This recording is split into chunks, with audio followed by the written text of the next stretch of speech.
Good morning students, कैसे हो आप सब लोग? सभी आशा है सभी आप हेल्दी होंगे, स्वस्थ होंगे।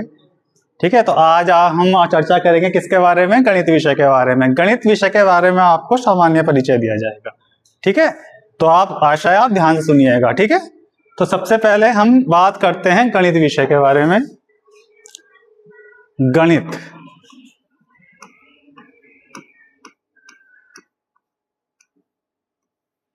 गणित को इंग्लिश में क्या बोलते हैं? मैथ। मैथ बोलते हैं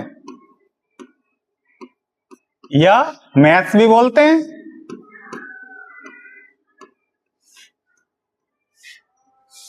या मैथमेटिक्स बोलते हैं। क्या बोलते हैं? मैथ्स या मैथ या फिर मैथमेटिक्स। देखो अब यहीं पे कंफ्यूजन स्टार्ट हो गया। अभी तो मैंने आपको मैथ के बारे में बताना शुरू भी नहीं किया है कि आपको अभी से कंफ्यूजन स्टार्ट हो गया कि मैथ बोलते हैं या मैथ्स बोलते हैं या मैथमेटिक्स बोलते हैं। देखो तीनों ही सही हैं। मैथ भी सही है, मैथ्स भी सही है और मैथमेटिक्स भी सही है। जो ये मैथमेटिक्स है ये जनरल फॉर्म है। ये मैथमेटिक्स जनरल फॉर्म है। शॉर्ट में बोलते हैं मैथ और मैथ्स। ये मैथमेटिक्स की शॉर्ट फॉर्म है। मैथ भी बोलते हैं और मैथ्स भी बोलते हैं। जनरल फॉर्म मैथमेटिक्स है। अब इनमें क्या अंतर है? जो मैथ्स है ये ब्रिटिश इंग्लिश में कहते हैं। किसमें? ब्रिटिश इंग्लिश में। और जो मैथ है वो अमेरिकन इंग्लिश में बोला जाता है।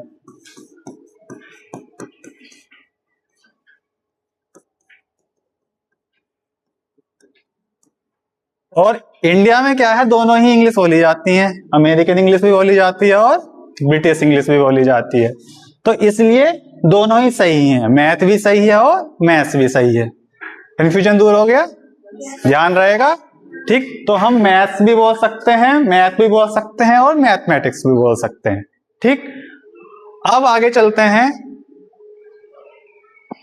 ये तो हो गया मैथ्स के। आपको अभी तो स्टार्ट भी नहीं किया। अब बात करते हैं मैथ की परिभाषा के बारे में कि मैथ होता क्या है। गणित, गणित की परिभाषा।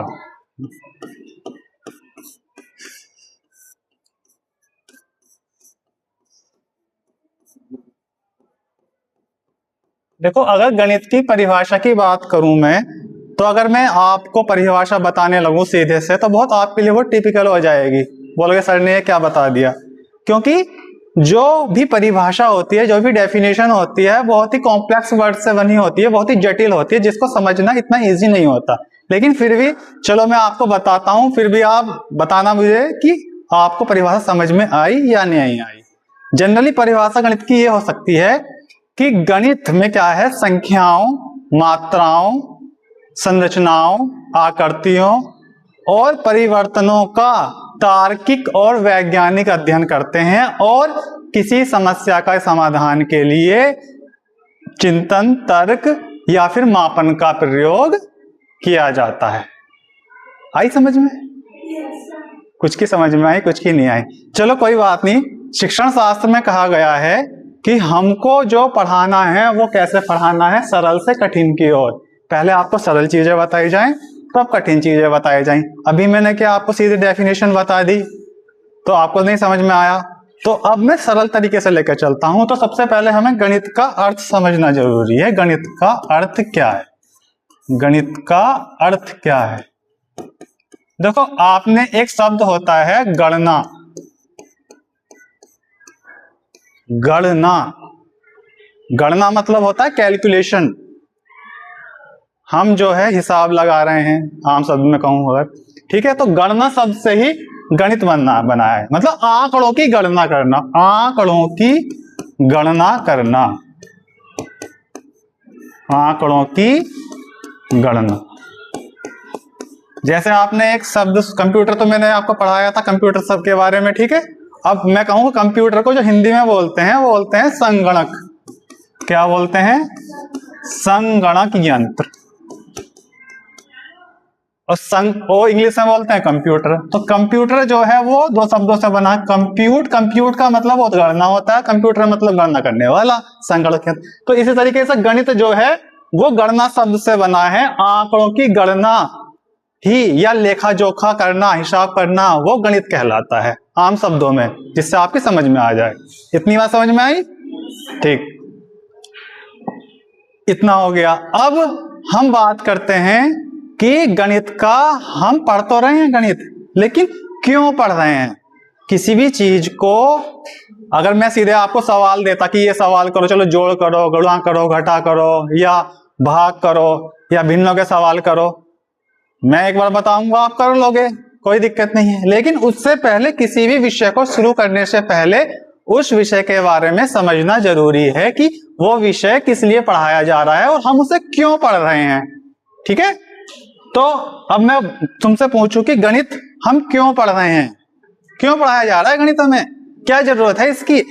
तो उसको हम सीधे जो हमारी रियल लाइफ है, जो हमारा वास्तविक जीवन है, उससे कोरिलेट करते हैं कि उस चीज का, गणित का दैनिक जीवन में क्या प्रयोग है। तो अब हम पढ़ेंगे गणित का दैनिक जीवन में प्रयोग क्या है। गणित का दैनिक जीवन में प्रयोग। ठीक, तो सबसे पहले देखो, आप जैसे प्राइमरी लेवल में पढ़ते हो, शुरू में आए, सबसे पहले क्या करा आपने? काउंटिंग सीखी, पहाड़े सीखे, जोड़ के, घटा के, गुणा के, भाग के सवाल किए। तो वो क्यों किए, क्यों सिखाए जा रहे थे आपको? आप रियल लाइफ में उनको कैसे यूज कर रहे हो? आप रियल लाइफ में जैसे आप ऐसे यूज कर रहे हो, जैसे आप किसी शॉप पे जाते हो तो कोई सामान लेते हो, मम्मी कहती है कि बेटा सामान ले आओ, तो जब तक आपको जोड़, गुणा, घटा, भाग नहीं आएगी तो आप दुकान वाले से सामान ले आओगे? जब आपको काउंटिंग ही नहीं आती, मान ले कहते कि चीनी ले आओ, और मान लो उसने जो भी बताया, मान लो 30 रुपए 35 रुपए किलो, जो भी मतलब सामान का रेट बताया, तो आप उसे पैसे दोगे, वो कितने का आपने नोट दिया, कैसे उसने वापस किए, कितने पैसे वो वापस करेगा, तो वो गणित की सहायता से ही तो करोगे ना सोल्व उसको। तो एक तो ये हो गया। फिर आप बड़े हुए, फिर तो जैसे आप जूनियर लेवल में आए तो यहाँ आपको भिन्नों के सवाल सिखाए गए। ठीक, समय दूरी के सवाल सिखाए गए, समय दूरी चाल। तो सजग समय दूरी चाल का एग्जाम्पल लेते हैं, तो उससे वो क्यों पढ़ाया जा रहा है? कि जिससे आप समय का, दूरी का अनुमान लगा सके। मान लो जैसे आपको पढ़ाया जाता है कि एक कार चल रही है 60 किलोमीटर प्रति घंटे की रफ्तार से। ठीक, जैसे हम कहते हैं कार से कितने की स्पीड पे चल रही है? 60 की स्पीड पे चल रही है। अब जैसे आपको कहीं जाना है, वो यहां से 60 किलोमीटर की दूरी पर है, तो आप अनुमान लगाओगे यदि हम कार 60 किलोमीटर प्रति घंटा के रफ्तार से चलाएं तो हम 1 घंटे में पहुंच जाएंगे। तो ये सब दैनिक जीवन में प्रयोग हैं। फिर आप जैसे और बड़े हुए, आपको क्या पढ़ाया गया? आप हाई स्कूल में आए, ठीक है, आपको वहां पे त्रिकोणमिति पढ़ाई जाती है, ट्रिग्नोमेट्री बोलते हैं, साइन थीटा कोस थीटा, वो सब पढ़ाया जाता है।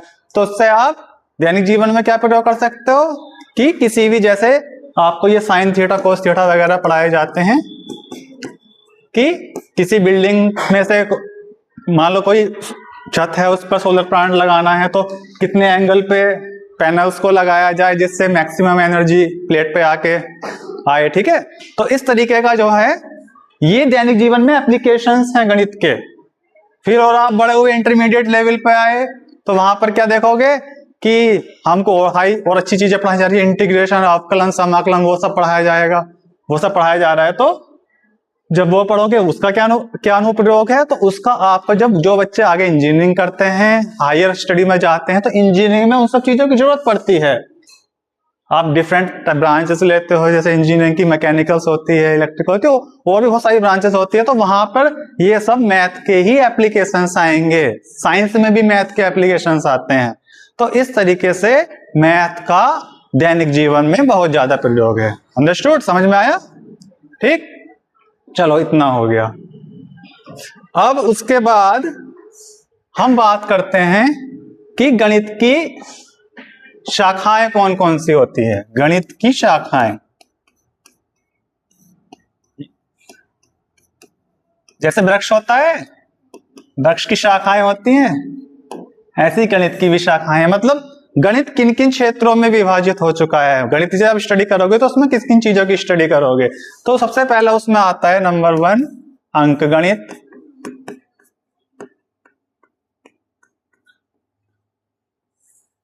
दूसरा बीज गणित,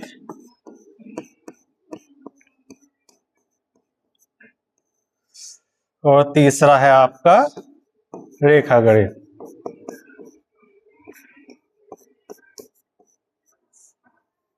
ठीक, अब ये अंक गणित क्या होता है? अंक गणित में क्या है, आपकी 0 से लेके 9 तक की संख्याएं का अध्ययन होता है। मेनली आपके अंक है सीधे, तो अंक का मतलब है 0 से 9, 0 से 9 केवल अंकों का। तो इसमें जो बेसिक संक्रियाएं हैं वो 4 होंगी, जोड़, घटा, गुणा, भाग। अंक गणित में जो बेसिक संक्रियाएं होती हैं वो कौन कौन सी होती हैं? जोड़, घटा, गुणा, भाग, addition, subtraction, multiplication and division. ये 4 संक्रियाएं होती हैं। तो सीधे तौर पे मैं अगर कहूं तो अंक गणित गणित की वह शाखा है जिसमें हम केवल अंकों का ही प्रयोग करेंगे, और जो बेसिक संक्रियाएं हैं जैसे जोड़ना, घटाना, गुणा, भाग, केवल उनका ही प्रयोग करेंगे। ठीक है, तो जैसे आप जो 5th क्लास तक स्टडीज करते हो प्राइमरी लेवल में, बेसिकली आप अंक गणित का ही अध्ययन करते हो। ठीक है, उसमें कहीं आप बीज गणित या रेखा गणित की स्टडी नहीं करते हो। ठीक, तो सेकंड नंबर पे जो आता है आपका वो बीज गणित आता है, जिसे अलजेब्रा भी बोलते हैं इंग्लिश में। तो बीज गणित में क्या है कि हमने अंक गणित में तो संख्याओं का प्रयोग करा, हम संख्याओं के साथ साथ संख्याओं की बजाय अक्षरों का प्रयोग भी करेंगे। अब अक्षरों के प्रयोग की जरूरत क्यों पड़ी, इसका मैं एक एग्जांपल देता हूं कि सिंपल शब्दों में, सरल शब्दों में ये कहिए कि जो अक्षर हैं वो हम किस लिए यूज करते हैं? अज्ञात राशि के लिए। जो भी हमें नहीं पता चीज कि वो मान लीजिए बैग है, बैग में कितनी सब्जी है, हम अनुमान नहीं लगा सकते, तो वो उसके लिए हम अज्ञात राशि का प्रयोग करेंगे। x, y, z कुछ भी यूज कर सकते हैं। ठीक, एक एग्जाम्पल लेके चलते हैं। मान लीजिए कोई बच्चा है, वो बाजार में गया, बाजार में उसने आलू लिए। ठीक, अब आलू उसे पता है 2 किलो आलू लिए। ठीक, अब उसके बाद उसने कुछ और सब्जी ली जिसे उसके बारे में नहीं पता कि वो सब्जी कितनी है, तो उसने, वो कुछ भी हो सकती है, और तो उसने ऐसे ही डलवा ली थैले में और वो घर आ गया, और उसे उसने घर जाके थैले का वेट किया तो वो 5 किलो था। तो उसे पता लग गया कि मेरे टोटल थैले का वेट कितना है, वजन कितना है, 5 किलो, जिसमें 2 किलो आलू हैं। अब जो बाकी बची सब्जी है वो हमें नहीं पता, तो हम उसको क्या मान लेंगे कि मान लीजिए वो x है, टोटल पता है हमें 5 किलो है। तो अगर हम इसे समीकरण में व्यक्त करें तो ये क्या हो जाएगा? 2 + x = 5। तो इससे हम अज्ञात राशि का पता लगा सकते हैं, x का। तो जिस राशि के बारे में हमको नहीं पता उसको अज्ञात राशि बोलते हैं। तो जिसको समीकरण में अगर प्रयोग करते हैं तो ऐसी समीकरण को हम हल कर सकते हैं, और ये हमारे बीजगणित के अंतर्गत आता है। ठीक, तो जो ये अज्ञात राशि है इसको हम क्या बोलते हैं? चर राशि। मतलब जिसका मान वेरी कर रहा है, मान वेरिएबल है,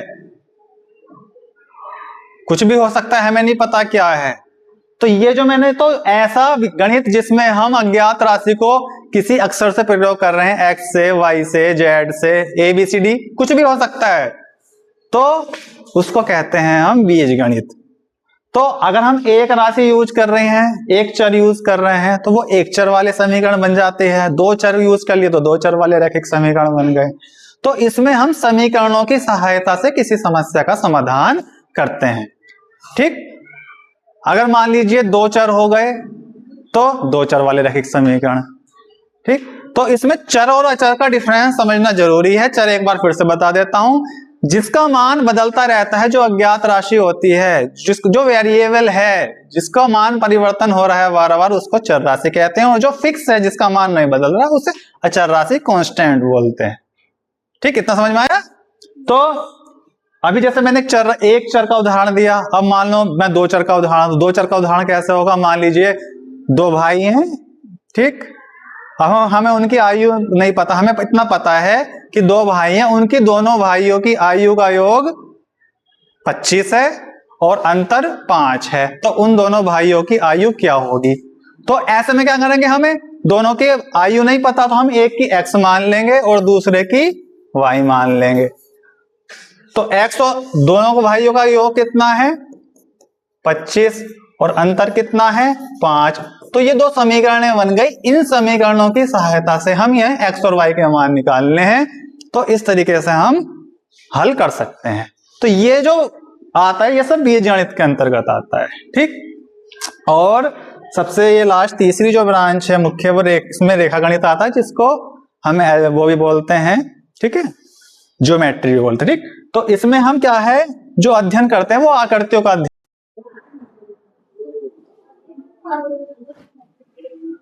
तो बेटा आपका लास्ट पार्ट जो बचा था वो था रेखागणित के बारे में, ठीक। अंकगणित बता दिया मैंने, बीजगणित बता दिया, अब है रेखागणित। तो रेखागणित जो है वो आपका जो बेसिकली है वो शेप्स, आकृतियों का अध्ययन है। आकृतियां जो आपके आसपास विभिन्न प्रकार की आकृतियां होती हैं, जैसे आपने खेत देखे होंगे आसपास अपने, वो मोस्टली आयताकार आकृति के होते हैं, कुछ आकृति वर्गाकार होती हैं, कुछ त्रिभुजाकार होती हैं। तो ये द्विविमीय 2 डायमेंशनल शेप्स होती हैं। तो इनका क्षेत्रफल निकाला जाता है। तो क्षेत्रफल हम कैसे सीखेंगे, जब तक हम ज्योमेट्री नहीं पढ़ेंगे, रेखागणित नहीं पढ़ेंगे, तो क्षेत्रफल के बारे में हम स्टडी नहीं कर सकते। फिर ऐसे हमारे 3